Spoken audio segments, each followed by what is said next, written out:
Hello guys, सभी लोगों का बायोलॉजी विलेज पे स्वागत है। टुडे हम मोस्ट इम्पॉर्टेंट 15 क्वेश्चन को डिस्कस करेंगे जो इकोलॉजी के इंट्रोडक्शन पे बेस्ड है। ठीक है, इकोलॉजी का development, different ecological phenomena and most global and Indians ecologist का contribution in field of ecological development. ठीक है, तो देखते हैं इसमें क्वेश्चन नंबर 1 से कि नेचुरल हिस्ट्री रिटन बाय, एक बुक का नाम है जिसमें सबसे पहले इकोलॉजी के बारे में बात की गई थी, किसने लिखी है। ठीक है, तो ऑप्शन में बुफन, डार्विन, हैकल एंड टेंसले। ये आपके चारों साइंटिस्ट जो है इकोलॉजी से कंसर्न हैं। जैसे टेंसले ने आपको पता है इकोलॉजी टर्म दिया था, हैकल ने बायोजेनेटिक लॉ और सर्वाइवल ऑफ द फिटेस्ट जैसे जो कॉन्सेप्ट था उसका रूपांतरण है बायोजेनेटिक लॉ, जो कि डार्विन ने बोला था सर्वाइवल ऑफ द फिटेस्ट, उसी का एक मॉडिफिकेशन है बायोजेनेटिक लॉ। तो उसके बाद डार्विन आपको पता है एवोल्यूशन का एक बहुत ही ग्रेट साइंटिस्ट है एवोल्यूशन के फील्ड में, और बुफन। ठीक है, तो इसका जो आंसर है स्टूडेंट्स, नेचुरल हिस्ट्री बहुत इंपॉर्टेंट है, इंसाइक्लोपीडिया है अपने आप में, हर चीज़ के बारे में उसमें बताया गया है। तो ये रिटन बाई बुफन। ठीक है, सेकंड क्वेश्चन है father of ecology in India.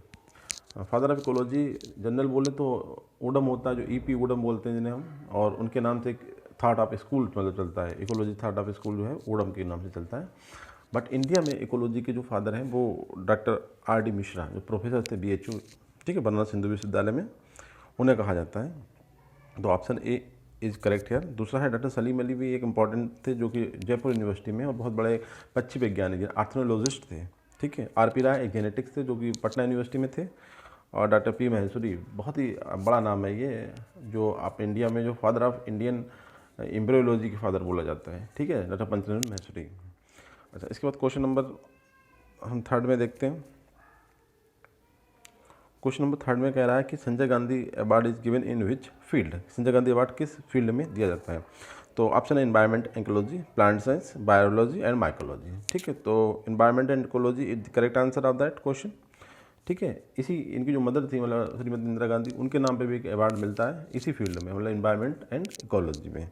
अच्छा, यहाँ पे दूसरे जो लोग हैं या दूसरे जो ऑप्शन हैं उनके बारे में हम बता दें। Plant science just other name of the botany we can say that here, and bryology study of bryophyte. Bryophyte जो प्लांट होते हैं एल्गी, फंजाई, उनके बाद जो प्लांट ग्रुप आता है ब्रायोफाइट। ठीक है, तो ब्रायोलॉजी की स्टडी को ब्रायोफाइट जो होता है ब्रायोलॉजी की स्टडी कहलाती है।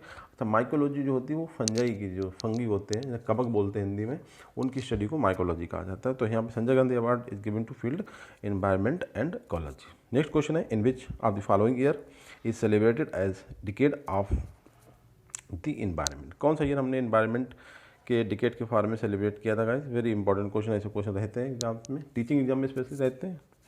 तो 1970, 1976, 1986, 2000। ठीक है, तो उसका करेक्ट आंसर है 1970 को हम सेलिब्रेट करते हैं डिकेड ऑफ इन्वायरमेंट के फॉर्म में। ये देखिए, नेक्स्ट क्वेश्चन है, कुछ मैचिंग करा रहा है, अच्छे क्वेश्चन लगते हैं मेरे को। देखिए, मैच कॉलम ए जिसमें साइंटिस्ट का नाम दिया, and with respect to column B जिसमें उनके स्टेटमेंट्स, उनके द्वारा दी गई थ्योरी के बारे में बताया गया, इन्हें हमें मैच करना है। जैसे अर्नेस्ट हैकल, आपको बताया था कि जर्मन जोलॉजिस्ट थे, डार्विन, TR माल्थस, क्लीमेंट्स, ये चारों आपके जो है इकोलॉजी में बहुत इनका काम है। डार्विन का तो कम है, बाकी 3 लोग हैकल, माल्थस एंड क्लीमेंट्स इकोलॉजी में बहुत काम किया इन लोगों ने। ठीक है, एवोल्यूशनरी जेनेटिक्स में भी काम किया है। अब इनके नाम आपने देखा हो, बहुत इंपॉर्टेंट। हैकल के बारे में तो अभी हम जस्ट ऊपर पढ़ चुके हैं कि इन्हें थ्योरी ऑफ रिकैपिटुलेशन दिया था, जिसे हम बायोजेनेटिक लॉ भी बोलते हैं। ठीक है, एम्ब्रियोलॉजिकल पैरेललिज्म भी बोलते हैं। अच्छा, इसके बाद माल्थस के बारे में इंपॉर्टेंट बात सुनिए। माल्थस बहुत ही प्रिमिटिव साइंटिस्ट है, जिसके एक आर्टिकल को पढ़ा था बैलेस ने और डार्विन ने। उसके बाद ये दोनों लोग किसी कंक्लूजन पे पहुंचे थे। ठीक है, तो वो आर्टिकल किसका था? माल्थस का। उस आर्टिकल का नाम था एन ऐसे on the principles of population. Very great scientist हैं ये, ध्यान रखें इसे। अच्छा, डार्विन जो थे, आपको पता है डार्विन ने क्या कहा? Survival of the fittest. ठीक है, जो कॉन्सेप्ट था, जो natural selection theory of species जो थी, उसमें जो मेन पॉइंट था वो survival of the fittest. 3 point थे उसमें। ठीक है, उस थ्योरी का सबसे मेन जो हेडिंग मतलब जो आइडिया था, सर्वाइवल ऑफ द फिटेस्ट। इसका मतलब ये होता है कि जो ऑर्गेनिज्म होते हैं डिफरेंट डिफरेंट टाइप के होते हैं, उनकी जो रिप्रोडक्टिव फिटनेस होती है वो भी डिफरेंट होती है। कुछ ऐसे भी ऑर्गेनिज्म होते हैं जिनकी रिप्रोडक्टिव पावर बहुत ज़्यादा होती है और वो एक लार्ज प्रोजेनी को प्रोड्यूस करते हैं वन टाइम। ठीक है। अब इन्होंने कहा था कि वो वन टाइम जो प्रोजेनी आती है वो कैसे करके सर्वाइव करती है, वो आपस में एक दूसरे के हर चीज़ के लिए स्ट्रगल करती है, जैसे स्पेस के लिए, फूड के लिए, ठीक है। उसमें जो लोग सर्वाइव कर जाते हैं, जो एक दूसरे को डिफीट कर देते हैं, और दूसरे जो आगे निकल जाते हैं, बस वही सर्वाइव करते हैं, जो पीछे छूट जाते हैं वो डिग्रेड हो जाते हैं, ठीक है। इसमें इन्होंने बोला कि सर्वाइवल द फिटेस्ट, जो मतलब फिटेस्ट होगा वही सर्वाइव करेगा, ठीक है। इसी थ्योरी को आगे जो था मॉडिफाइड किया गया, हैकेल ने बायोजेनेटिक लॉ बोला है, तो रिकैपिटुलेशन थ्योरी बोला गया है, ठीक है। तो इनका जो काम है डार्विन का biogenetic survival of the fittest B. तो देखिए जो मिलाया हमने अर्नेस्ट हैकेल ए का डी, डार्विन का बी, और थर्ड माल्थस का NSA on the principles of population. बच्चों को क्लीमेंट्स आपने सुना होगा, जब हम इकोलॉजिकल सक्सेशन पढ़ते हैं तो उसमें 2 पॉइंट बहुत इंपॉर्टेंट आते हैं। एक तो आता है पायनियर कम्युनिटी या पायनियर स्पीसीज, और एक आता है क्लाइमेक्स कम्युनिटी। जब बिल्कुल फाइनल हो जाता है बायोजेनेटिक वो सक्सेशन कंप्लीट हो जाता है, तो एक जो कम्युनिटी डेवलप होती है उसे बोलते हैं क्लाइमेक्स कम्युनिटी। और जो सबसे इनिशिएटिंग टर्म होता है जब सक्सेशन स्टार्ट होता है, तो एक टर्म आता है पायनियर स्पीसीज, जो लाइकेन के थ्रू रिप्रेजेंट किया जाता है, ठीक है। वो जो कॉन्सेप्ट हैं दोनों को दिए थे क्लीमेंट्स। इन्होंने इकोलॉजिकल सक्सेशन में बहुत ही बड़ा काम किया है। तो जो कॉन्सेप्ट है बायोटिक कम्युनिटी कॉन्सेप्ट, वो इन्होंने दिए है, ठीक है। तो इस तरीके से option A is correct here. Next question है, in which year first time we celebrate the earth day 22 April. 2 question clear हो रहे हैं यहाँ से। अर्थ डे हम मनाते हैं हर साल 22 अप्रैल को। क्वेश्चन पूछा गया है कि 22 अप्रैल जो अर्थ डे है हमने किस साल से मनाना स्टार्ट किया है, ठीक है। तो इसका करेक्ट आंसर है 1970, ठीक है। इसके बाद नेक्स्ट क्वेश्चन है, फिनोलॉजी रिफर्स टू, फिनोलॉजी का मतलब होता है मार्फोलॉजी, जो दिखाई दे कि हमारी बॉडी में क्या चेंजेज हो रहे हैं, हमारे कान निकल आ रहे हैं, इस तरह के प्लांट में होता नहीं कि पहले उसकी ग्रोथ होती है, उसके बाद उसमें फ्लावर आते हैं, उसके बाद उन फ्लावर की जगह पे फ्रूट्स आ जाते हैं। तो ये जो डेवलपमेंट होते हैं, कोई भी इंडिविजुअल, हम जैसे बॉटनिस्ट या साइंटिस्ट जो लोग होते हैं वो देख सकते हैं उसे। एक नॉर्मल इंडिविजुअल वो देख सकता है कि हाँ फ्लावर आए, उसके बाद फ्रूट आ रहे हैं, ठीक है। तो फिनोलॉजिकल डेवलपमेंट होती कहती है सीजनल चेंजेस के साथ, जैसे मौसम चेंज होता है उनके ऊपर उसका इफेक्ट होता है, और रिजल्ट हमारे सामने की फ्लावरिंग हो रही, फ्रूटिंग हो रही, फ्रूटिंग के बाद फ्रूट बिल्कुल मैच्योर्ड हो जाते हैं, उसके बाद क्रॉप को हार्वेस्ट कर लिया जाता है, ठीक है। तो इस तभी फिनोलॉजिकल डेवलपमेंट होती है in the plant with respect to the seasonal changes of the environment. It is known as phenology, ठीक है। तो आप इसे देखें, कोई भी बहुत इंपॉर्टेंट बात है ये। देखिए, seasonal activities of plants in relation to the change in environment condition, ठीक है, ये फिनोलॉजी कहलाता है। अच्छा, ऑप्शन में आपके दिया था, देखिए कुछ नहीं चेंज किया, एक में एनिमल दिया हुआ है, दूसरे में माइक्रो ऑर्गेनिज्म दिया हुआ है, तीसरे में तो ऑल ऑफ दिया हुआ है, पहले में प्लांट। तो प्लांट के केस में ये बात इंपॉर्टेंट है कि फिनोलॉजी टर्म आया प्लांट के केस में। उसके बाद देखें, father of sparrow is the autobiography of which of following Indian scientist. एक बात इतने इंपॉर्टेंट क्वेश्चन में ये कहा कि इंडियन साइंटिस्ट की ऑटोबायोग्राफी है एक। फादर ऑफ स्पैरो, स्पैरो होती है जो घर में चिड़िया रहती थी पहले, अब थोड़ी कम हो गई बट अभी भी रहती है स्पैरो, छोटी जो गौरैया जो बोलते हैं उसका नाम होता है। तो फादर ऑफ स्पैरो के फादर, इस नाम से एक ऑटोबायोग्राफी लिखी है किस इंडियन साइंटिस्ट ने। तो इसमें सब इंडियन है, R.D. मिश्रा साहब जो है, SM मनी है, S.Z. कासिम है, और सलीम अली हैं, ठीक है। तो आपको बहुत पता होगा कि इंडिया के बहुत बड़े आर्थ्रोनोलॉजिस्ट हुए हैं, पक्षी वैज्ञानिक, जिन्हें सलीम अली के नाम से जाना जाता है, डॉक्टर सलीम अली, जो प्रोफेसर थे जयपुर यूनिवर्सिटी में, ठीक है।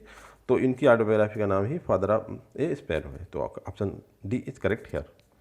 नेक्स्ट क्वेश्चन है कि what % of our body weight consist of micro organism. बहुत ही इंपॉर्टेंट एंड न्यू क्वेश्चन है ये। देखिए कि हमारी बॉडी का कितना % माइक्रो ऑर्गेनिज्म के वेट से बना होता है, ठीक है। तो इसका करेक्ट आंसर है 28%। हमारी बॉडी का जो हमारा सपोज कर ले कि हमारा 100 kg हमारा वेट है, तो इसका लगभग 28 जो kg वेट है वो माइक्रो ऑर्गेनिज्म, इतने डिफरेंट टाइप के माइक्रो ऑर्गेनिज्म हमारी बॉडी में रहते हैं। जैसे हमारे गम्स में एंटीवा जिंजीबैलिस रहता है, हमारी कोलन में इकोलाई रहता है, ठीक है। हमारा कभी लिवर फ्लू या टीनियासोली हमारी बॉडी में इंटर कर जाते हैं, ठीक है। और बहुत डिफरेंट टाइप के माइक्रो ऑर्गेनिज्म हमारी बॉडी में रहते हैं। तो 28% हमारी बॉडी का जो वेट होता है उसका 28% उन्हीं के वेट से आता है। इसके बाद क्वेश्चन नंबर 10 में बोला है कि मैच करना है, एक साइंटिस्ट के नेम है और उनके स्टेटमेंट्स हैं। Lindeman, Ernest Haeckel, Tansley, Charles Hilton. फिर एक रिपीट हुआ हैकेल, देखिए, ठीक है। तो हैकेल ने क्या बोला था, एम्ब्रियोलॉजिकल पैराडाइज्म, हमने बताया था बायोजेनेटिक लॉ, रिकैपिटुलेशन थ्योरी, इसी का नाम होता है, ठीक है। तो 2 का C देखिए इसमें है, पहले में भी है और किसी में नहीं। तो यहीं से क्लियर हो जा रहा है कि हमें अगर एक ऑप्शन अच्छा पता है तो हम अपना कतई भी डेविएट ना हो, ठीक है। फिर भी हम दूसरे चीज़ देख लेते हैं। टेंसले ने जो था आपको पता है इकोलॉजी टर्म दिया था, मगर यहाँ पे इकोलॉजी टर्म की बात नहीं कर रहा है, सॉरी, ठीक है। चार्ल्स इल्टन ने आपके, हाँ सॉरी, इल्टन ने क्या दिया था, सबसे पहले इकोलॉजिकल प्राइमेट की बात करी थी, फूड चेन की बात करी, तो इसका 4 का B, करेक्ट, 4 का बी भी यहाँ पे, ठीक है। अच्छा, उसके बाद और देख लेते हैं, टेंसिलियन इकोसिस्टम टर्म दिया था डी, ठीक है। थर्ड का डी, ये भी सही है, ठीक है। फर्स्ट लिंडेनमान ने, आपको पता होगा कि 10% एनर्जी का जो ला था वो इन्होंने दिया था, बट इसके अलावा इन्होंने कुछ और बातें बोली थी, वो हमें आइडिया नहीं है, ठीक है। तो trophic dynamic aspect of ecology का जो कॉन्सेप्ट था वो भी लिंडेनमान ने दिया था, जो एक अमेरिकन इकोलॉजिस्ट थे जिनका नाम रेमंड लिंडेनमान था। तो आप इसे देखें, trophic dynamic aspect of ecology, okay. तो ऑप्शन ए इज करेक्ट है, ध्यान रखें, वेरी इंपॉर्टेंट क्वेश्चन है ये। उसके बाद देखें, व्हाट इज या true about the Ernest Haeckel, जो कि जर्मन जूलॉजिस्ट थे, इनके बारे में कौन सी बातें ठीक हैं, जैसे कि given biogenetic law, embryological parallelism, दोनों क्वेश्चन ऊपर बता चुके हैं कि ये हैकेल ने दिया। इसके बाद कह रहा given the term of ecology, ecology का टर्म भी हैकेल ने दिया है, ठीक है। उसके बाद थ्योरी ऑफ रिकैपिटुलेशन, इसी का नाम थ्योरी ऑफ रिकैपिटुलेशन है, एम्ब्रियोलॉजिकल पैरेललिज्म या बायोजेनेटिक लॉ। तो ऑप्शन डी इज करेक्ट है। जितनी भी बातें हैं सब हैकेल की बातें में कंसर्न है कि ये given the biogenetic law, embryological parallelism, term ecology and theory of recapitulation, ठीक है। रिकैपिटुलेशन थ्योरी हमने आपको बताया था। रिकैपिटुलेशन का मतलब होता है कि एक जो आप स्प्रिंग्स होता है, जब वो अपनी मदर बॉम्ब में होता है तो वो अपने जितने जो ओल्ड, इनके जो फादर, गॉड फादर, उनके जो एंसेस्टर रहे हैं, उनकी सबकी जो फेथ जैसी रही होगी, जैसी मार्फोलॉजी रही होगी, वो एक बार उन सब मार्फोलॉजी को अडॉप्ट करता है only in that gestation period, जितने टाइम का उसका गेस्टेशन पीरियड है। जैसे सपोज कर लो इन ह्यूमन बीइंग में 9 मंथ 40 वीक्स, ठीक, 40 सप्ताह में बच्चे का जन्म हो जाता है। तो 40 वीक का मतलब हुआ 280 डेज। 280 डेज में जो ह्यूमन एम्ब्रियो होता है वो अपने सभी एंसेस्टर की एक मार्फोलॉजी को अपनी मदर बॉम्ब में अडॉप्ट करता है। जैसे हमारे एंसेस्टर कैसे रहे थे, ऑस्ट्रेलोपिथेकस, निएंडरथल, इसके बाद हम उसमें भी चले जाते हैं जो हमारी ओरिजिन जैसी हुई। जैसे वर्टिब्रेट में सबसे पहले पिसीज जो मछली होता है, उसके बाद एम्फीबिया मेंढक की तरह, उसके बाद आपका वर्ड्स जैसे कोई चिड़िया जैसी होती है, कबूतर के बाद पिजन, पीकर, किसी का नाम ले लें, पिजन वगैरह। उसके बाद आता है रेप्टाइल, जैसे स्नैक वगैरह का जो होता है, जो भी रेप्टाइल्स आते हैं, स्नैक के अलावा दूसरे रेप्टाइल्स हैं। उसके बाद फाइनली मैमल्स, फिर वो मैमल्स की तरह बनता है। और मैमल्स में भी आपका प्रोटोथेरिया, मेटाथेरिया एंड यूथेरिया। वो क्या है? यूथेरिया है। हम लोग यूथेरिया सबसे ट्रू मैमल्स हैं। तो लास्ट टाइम पे जाके वो यूथेरियन में कन्वर्ट होता है, ठीक है। उसका सिर्फ हमारी तरह होता है, अपने पेरेंट्स, अपने फादर की तरह होता है। इससे पहले का जो टाइम होता है वो अपने सभी एंसेस्टर की एक एक बार उनकी मार्फोलॉजी को, उनकी फेस को अडॉप्ट करता है। एम्ब्रियो लुक लाइक मेंढक, embryo look like Pisces, embryo look like frog, इस तरीके से उसे बोला गया रिकैपिटुलेशन, कि मतलब दोहराता है उन पूरे गेस्टेशन टाइम में वो अपने सभी एंसेस्टर की मार्फोलॉजी को अपने अंदर एज्यूम करता है। दैट्स मीन रिकैपिटुलेट करना, ठीक है। देखिए क्वेश्चन नंबर 12 में देखते हैं कि study of ecosystem is defined as, बहुत इंपॉर्टेंट क्वेश्चन है, यहाँ से देखना शुरू करें आप लोग।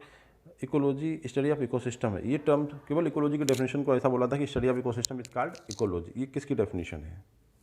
ये R.D. मिश्रा, जो हमारे इंडिया के फादर ऑफ इकोलॉजी कहलाते हैं, रामदेव मिश्रा जी को की डेफिनेशन है ये। उसके बाद क्वेश्चन नंबर 13 देखिए, वेरी इंपॉर्टेंट क्वेश्चन, कि इकोलॉजी तो इकोलॉजी है, study of the environment and organism and there interaction, ठीक है। अब इसमें कह रहा है कि ओशिनोग्राफी भी इकोलॉजी का ही एक मतलब मॉडिफिकेशन, जब हम इकोलॉजी को इम्पोज कर देते हैं किसी एक स्पेशल हैबिटेट पे, जैसे कि मैरीन, मैरीन का मतलब होता है समुद्र में जो पानी पाया जाता है, उसे मैरीन बोला जाता है, ठीक है।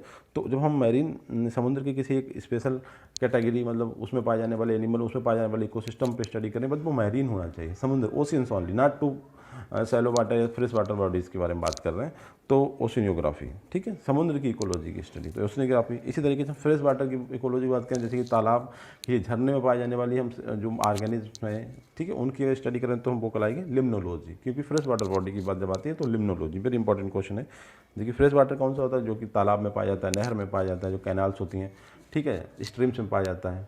जो केवल ओशियन जो होता है, समुद्र होता है, समुद्र बोलते हैं, उसके पानी के लिए बोला गया मैरीन, उसके सिस्टम को बोला गया मरीन, ठीक है। तो मरीन के लिए आपका ओशनियो और फ्रेश वाटर के लिए आपका लिम्नोलॉजी। इसके बाद कह रहा है पैलियोकोलॉजी। पैलियो टर्म जहाँ भी आता है इसका मतलब होता है पास्ट से, जो पास्ट में जो हैपनिंग्स हुई हैं, ठीक है। अब पैलियो इकोलॉजी, तो organism and their environment in the geological past में कैसा रहा था, उसकी स्टडी को कहा जाता है पैलियो इकोलॉजी। इसके बाद आता है कंजर्वेशन इकोलॉजी। कंजर्वेशन तो यू नो बेटर दैट, कि कंजर्वेशन मतलब कंजर्व करना, किसी चीज़ को प्रिजर्व करना और इस तरीके से यूज़ करना सस्टेनेबल मैनर में, कि वो हमारी आगे आने वाली जनरेशन के लिए बचा रहे, ठीक है। तो कंजर्वेशन इकोलॉजी में हम क्या डील करेंगे? मैनेजमेंट ऑफ नेचुरल रिसोर्सेज, जो हमारे राष्ट्रीय जो रिसोर्सेज हैं, ठीक है, संपदा है हमारी, तो उसे हम इस तरीके से रिसोर्स को यूज़ करें कि आगे आने वाली जनरेशन के पास भी वो चीज़ रहे जो हमारे पास है।